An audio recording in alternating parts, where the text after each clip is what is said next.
Hey, fellas, what's going on? Oh, let me blow this out. I'm too visible. Ha, back in the dark. Whispers in the shadows, baby. Anyway, I want to come on for a little bit. And hey, I'm so glad that y'all like that new thing I'm trying to think about doing on Thursdays, to where we discuss, like, other stuff, other cases, and dig. And I'm not seeing a whole lot of them. I'm seeing pretty much what we're already covering. I want some new ones, guys. Throw me something new.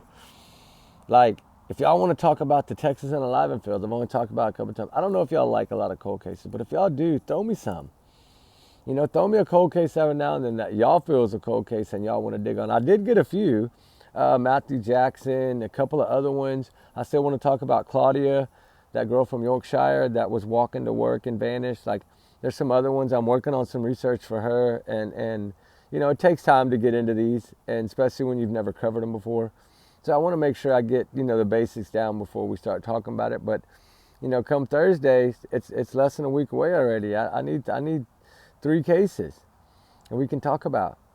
So y'all better get the votes, get some names out there. If y'all, right now there's like only 3, I think. So if y'all want to see something different besides Sebastian and Jay Slater and something else, y'all better start throwing something out there.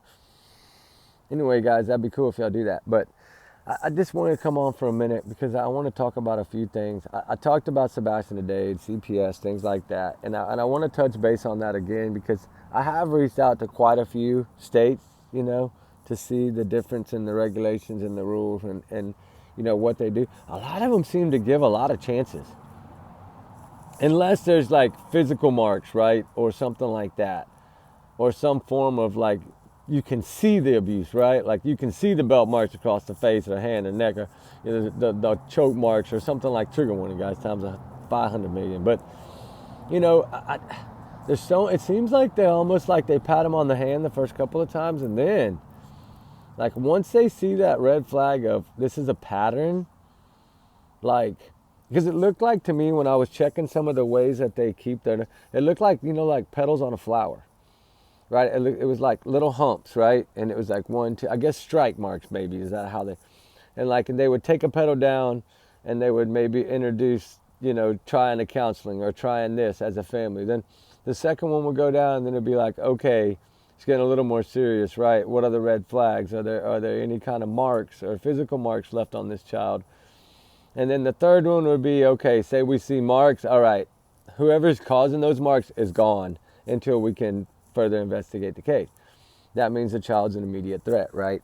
Of immediate danger. So if he was put out in New Mexico, that means it was pretty serious. Like, the way I'm looking at it, it looks like a lot of slap on the hands, and then bam, they'll hit you if it's bad enough. So it tells me 24 hours of parent counseling, that comes with a pretty serious CPS report. That means that they pretty much have proof that something's going on. Not speculation. Like, they got proof of something with the photos, bruises, something, right? And remember, allegedly, these are my opinions, my theories, my thoughts, my speculation. Not to reflect the channel. Y'all's comments, y'all's and y'all's alone, not to reflect the channel. We do our research together. And so I want to put a big one on there. So, I'm just a big alleged bubble. Give me my alleged bubble, my alleged bubble, my alleged bubble, right? All right, I got that over with. All right, I can move on. But remember, y'all's comments, y'all's alone. We do our research together. My comments don't reflect the channel either. Ruby's neither. All right, we back at it. And like I said, I made that little sign back there, that pink sign for little Ace, that puppy. One of our members had their dog had to be put down last night, and the dog's name was Ace. So I was shot. I said my condolences for Ace. And anytime you lose a pet, it's heartbreaking. I know I've probably like 8 or 9 of them. I've always had dogs, and a lot of labs and few German Shepherds, and then Ruby's the first one that I really. It was more my child, my daughter. Like, I had to have that dog, right? I had to rescue that dog and save that dog, and that's what we did. And luckily, she took to the book. She took to the training. She does a wonderful job. I'm impressed. She's like 3/4 lab and a part hound, so it worked out nice. She's got a good nose, and she likes to hunt. She likes to search, so that's good. But anyway, yeah, anytime you lose a pet, it's like losing your best friend, right? It's tough. So I did want to say my condolences and show a little respect and give you a little wave, and I'm sorry what you're going through, and it hurts. I know it hurts. And if you need anything, put in comments, reach out, email, whatever. If I can do something, I will. Because it does hurt. I know. I've been there. My chocolate lab last year was 13, or almost 14 actually, and it's tough, especially when that dog protected my children so much when they were little. You just get that bond, right? And it's hard. You don't know what to do. You're lost, right? I was lost for probably 5 months, even though I had other dogs, and I still felt lost.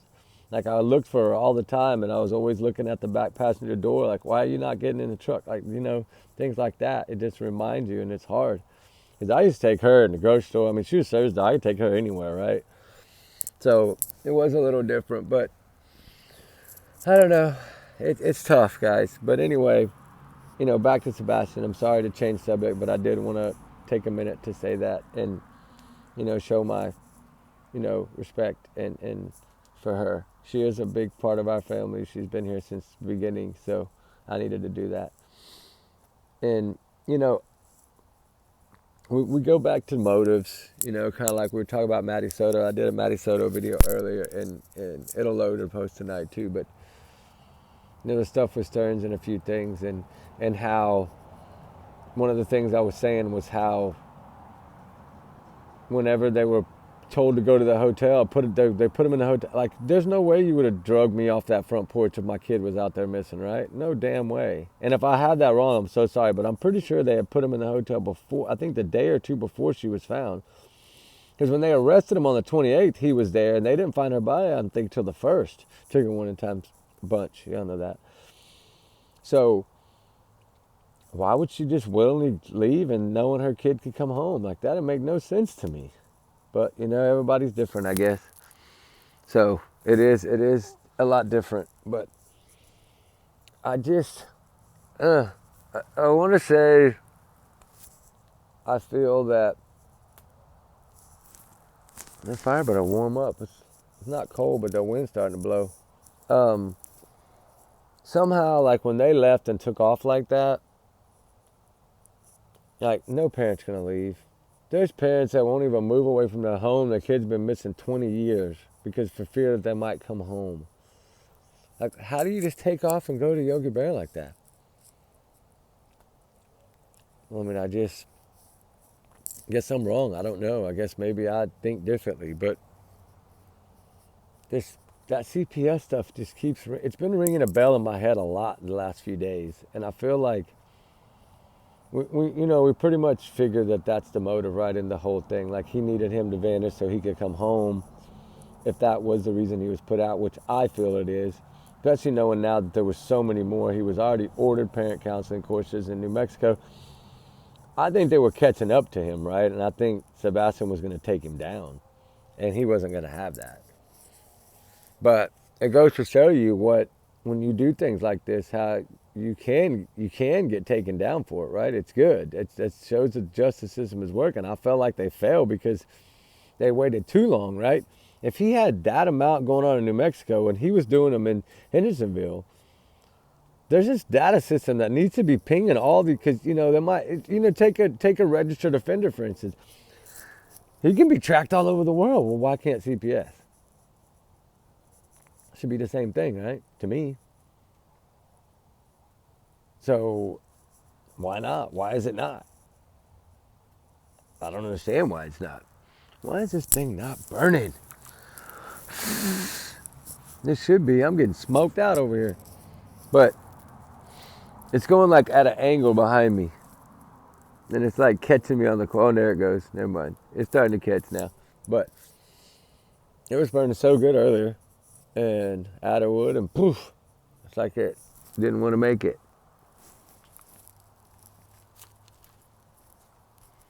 That's crazy. But, God, a part of me is like, how did Katie allow this, right? Like, part of me thinks, how was she able to allow this to go on? Like, this is your child. Like, And I know a lot of people, she's choosing Chris over Sebastian. I get it. It's what it looks like 100% to me too, right? There's no denying it. But why? What's the reason? If she wouldn't give him to Seth, what's the reason that she allowed it? Did she not give him to Seth for the reason that Seth was going to find out about everything else? Because I've always felt like Chris was telling Seth he was going to that was just to shut him up. And to make him get, like, not be bugging him and not be, trying not to cause no drama, no dilemma, right? Like, just to kind of leave him alone and just be telling Sebastian, hey, wait till summer, you're living with me, wait till summer. And maybe that would die down and Sebastian would be pushing so hard against Chris on CPS, or maybe he would decide not to testify if he was going to go live with Sebastian. I'm wondering if he was using this as that, because he's like a con man, right? That's what we're gathering. He's able to con people, just like to con the judges in New Mexico, right? He lied to them and told them he was cleared when he's not cleared. Like those kind of things. Like he's able to, what did they call it? My grandma used to say something about you can con the birds out of the tree or something like that. I don't know. She used to say that about this man that he was a mailman and he was, I don't know, he was different, but she was like, she told him one time, you could con the birds out of the tree. And I remember her saying that. And so, it kind of reminded me of this, like was he trying to do that and basically just say that so he could, see Nicola Bully, somebody just made a comment that I just did a thumbnail for her. I want to cover her tonight. I got some information in there that I want to talk to. I reached out to a few people and sent some of this information to some people over here in the U.S., to ask about this water stuff. I'll get into it in the next video. I'm not going to change subject again. Sorry, I'm already changing. But, like I'm saying, though, Sebastian, we cannot get lost in all the drama, right? Yes, we need to try to break down and try to figure out if there's something that we've missed. But at this point, I don't think we've missed anything. I think we pretty much know what's out there. Unless something new comes out, like they've been saying for a month they're going to drop something new, and we still haven't seen it. I figured it was going to be arrests, but they're still not made yet. So I'm wondering, and then I thought Seth was supposed to be on Nancy Grace, and I didn't see that. She was talking about some other case. So I don't know, like, what all's going on in this is why he didn't do that. And I don't know, maybe something went wrong and it didn't work the way they wanted it to, or maybe it's another day and everybody had it wrong. I don't know. But I remember everybody kept saying in the comments Friday night he was going to be on Nancy Grace, and I never saw it. I mean, I pulled up Nancy Grace. I didn't see anything today while I was out and about. I didn't see anything on there. But maybe I just missed it. I don't know. It's possible that he did. And then I saw a couple of people saying that he was on the run or something. He's not. I mean, I don't think he's on the run. I think he's already been served with the papers.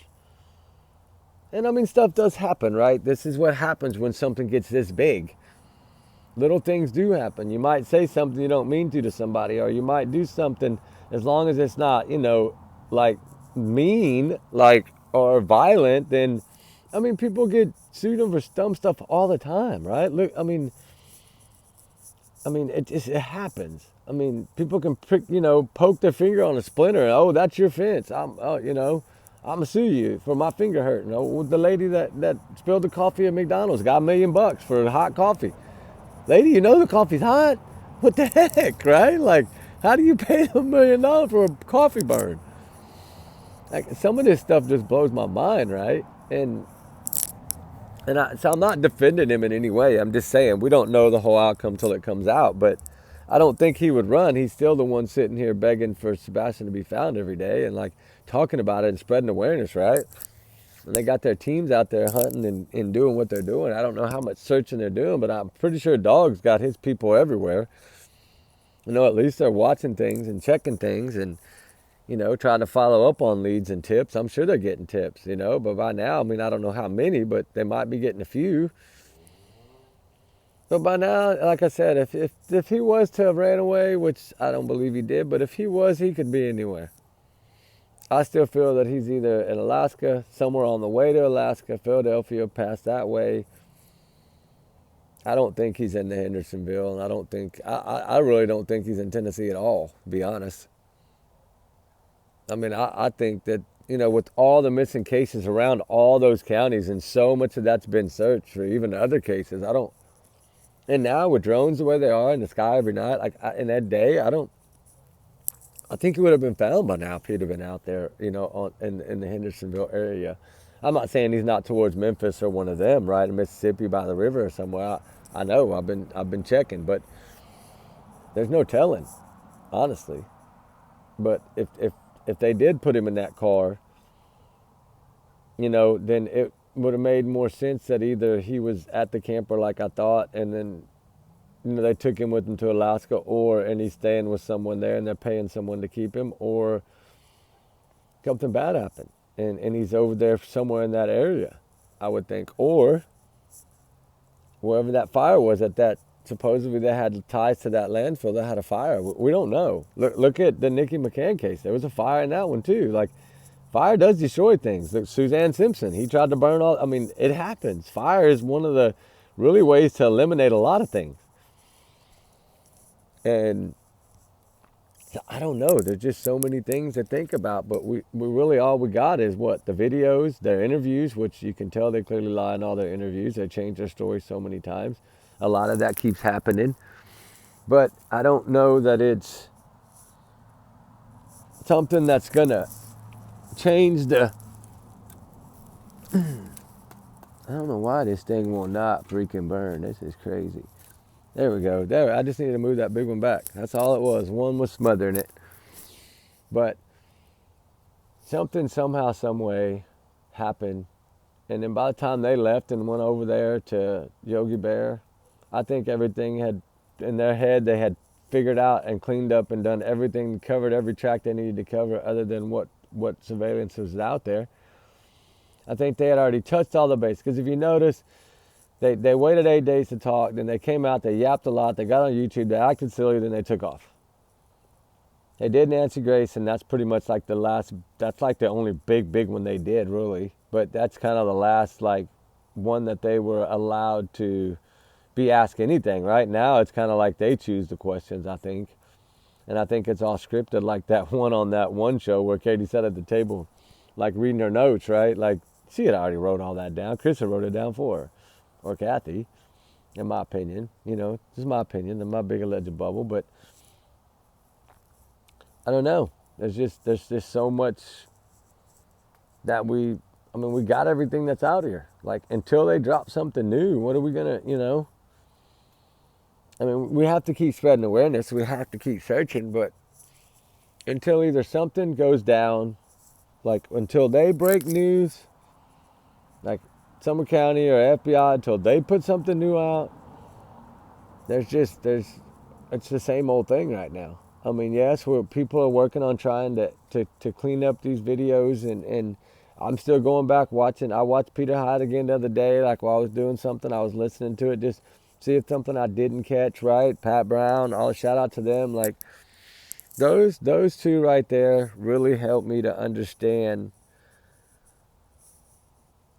interviews and why they're done, right? Kind of like the Idaho 4 stuff. I need to hear Pat Brown or Peter Hyatt. It helps me to understand the way certain things are said, the way certain things are they're talked about.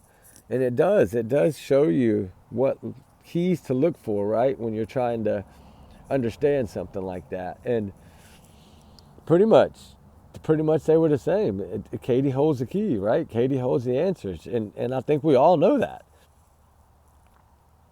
But until they put some cuffs on her and put her in that cell, and even then she might not talk. What are we going to do if they come out and they arrest him, but there's no Sebastian and they don't talk?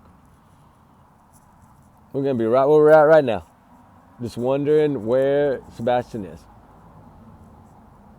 That's the hard part. You ever think maybe that's why they're waiting so long? Maybe they're trying to, discover or find him before they make the arrest? I thought about that. Somebody brought that to me the other day, and I was on the phone with somebody, and we were talking about it, and he's like, did you ever think that maybe they were trying to find him before they arrest him? Because they know once, they do arrest him, there's probably going to be no hope of finding him. They're probably not going to talk. Or maybe they just need that to find out if he's either it's foul play or they did put him up somewhere. You know, because that'll make a difference on how they're charged, right? If he's sitting at somebody's house in Alaska playing video games all day, somebody's taking care of him, then yeah, they're gonna go to jail, but it's not gonna be the same as if there was foul play, right? So it's it's just trying to understand why they're waiting. You know, I felt like they should have had him in there, at least held him for 48 hours. CPS, they could get Chris, the line in New Mexico, they could go ahead and arrest him now. To me, they have enough to at least charge him with something, at least abuse. You know, that's a felony charge in Tennessee for somebody with autism to get hit by a belt like that with any object. That's felony. Go ahead, tag him up, take him in, and then see how she does without him around. I mean, she's never been alone without him because she had Sebastian before while he was gone in the whole month of February, supposedly, which I still think he was coming in on the weekend. I mean, I felt that he was there that night. I felt he was there that weekend that Sebastian went missing. And now if those Wi-Fi things that, you know, somehow slipped out, most likely it's probably right. If it's not, then it's not. But I don't think he'd be backtracking if it wasn't, right? So, I don't know, guys. We can just keep up the fight, Sebastian. Be his little soldiers. Be his army. Keep spreading awareness. Keep praying. Keep searching. Keep looking. Work together as a team in this instead of working apart, right? We need to work as a team. Sebastian team. Team Sebastian, huh? Sebastian soldiers. That's what I say. Hey, soldiers, we got to get out there and just keep looking. That's all we can do is keep looking. He might not be anywhere in that area. He might be, like I said, in Alaska, but we still have to keep looking. Because searching is not a waste of time. It's not. Because sometimes in the search, you might not find what you're looking for, but you might find something else that breaks another case wide open. So searching is always good. And it never hurts to search. If you can do it, it never hurts to search. So, especially in Tennessee where there's so many missing. You can stumble upon anyone any given day. Just never know. So, with that said, I'm going to let it go because there's, like I said, there's not much out there right now. I mean, that we can really talk about besides Tinkerbell video, which we know that that's somehow probably the main thing of what happened to Sebastian. We still don't know whether he was the one that we walked out there with her or if she carried him out there or if he was alone out there. I don't think he was alone. I don't think he would have went up to a strange car with headlights on at night when he's scared of the dark with no shoes. I think he would have ran and hid. Like they said, he likes to hide. I think he would have ran and hid somewhere. But I don't think he'd have ran up to a car and said, give me a ride. I just don't see that. That's not Sebastian from what we've been told about him. Now, like I said, I could see him hiding or running, but scared, but not. I don't think he'd ever gone out there barefooted. I really don't. Poor young man. I just, it breaks my heart to think about it. It does. It breaks my heart to think about all of them. There's so many voiceless out there right now that we're not even talking about. And that's what makes it hurt even more. But anyway, guys, y'all have a good night. We love y'all, guys. I got to do some more videos. I got to cover some of these other cases. So I want to try to get at least 4 out tonight if I can do it. If that file lasts long enough before I call it a night. So y'all have a good night, guys. We love y'all, guys. We appreciate y'all. Remember, trigger warning times 100 million. Justice for Sebastian Rogers. He's voiceless right now. He needs his soldiers to be out there searching. We got to keep praying. We got to keep the awareness, right? We're doing a good job of that. Everybody needs to keep the awareness. It's a wonderful job of it right now. It really is. It's spreading everywhere, and that's good. It's continue to spread it, right? So remember, allegedly, these are my opinions. Don't take it as fact, right? Just my theories of what I think, and y'all know what I think. I think Katie and Chris are guilty. I think the 2 other stinky socks are guilty. I think one of the other family members, probably his sister, is guilty. Whoever had the house at the poker place, probably guilty. They're probably all involved. It takes a lot of people sometimes to do this, especially the way they did it. But we know they only had, what, 6 hours roughly 6 hours, midnight. She went to bed at midnight, so midnight to 6 a.m., that's only 6 hours. That's all they had to get it done. So whatever transpired would most likely within those 6 hours, unless it was earlier. But then that would debunk the Tinkerbell lights. So, I don't know. I kind of wondered, that other trash truck, that other road, did it go the same way, that same landfill? Like, because they said that they were, they searched the landfill, but I think they found their trash, and I'm sure whatever part of the weight difference was, I'm pretty sure. But I'm wondering if some of those other roads up there, they could have used any trash can. Could have used another one that went to a whole nother landfill down the road. Like, you never know. But could have used any one of those trash cans in that whole block right there. They'd have been gone before they reported him missing. Maybe they didn't put him in their trash can. Maybe they put it in another trash can within that neighborhood, down there Kellen or somewhere else. I don't know. We just have to start thinking. I'm working on some other stuff, trying to see if there's any other way that they could have maybe got him out of there. But I don't know, guys. Y'all be good. We love y'all, guys. We'll talk on the next one. I'm going to take a break and eat and then come back and do some more videos. So y'all be good. Y'all be safe. We'll talk to y'all on the next one, guys. Justice for Sebastian Rogers. Keep it up. We're going to fight for you, young man, till we find your butt. All right. We out, guys. Talk to y'all later.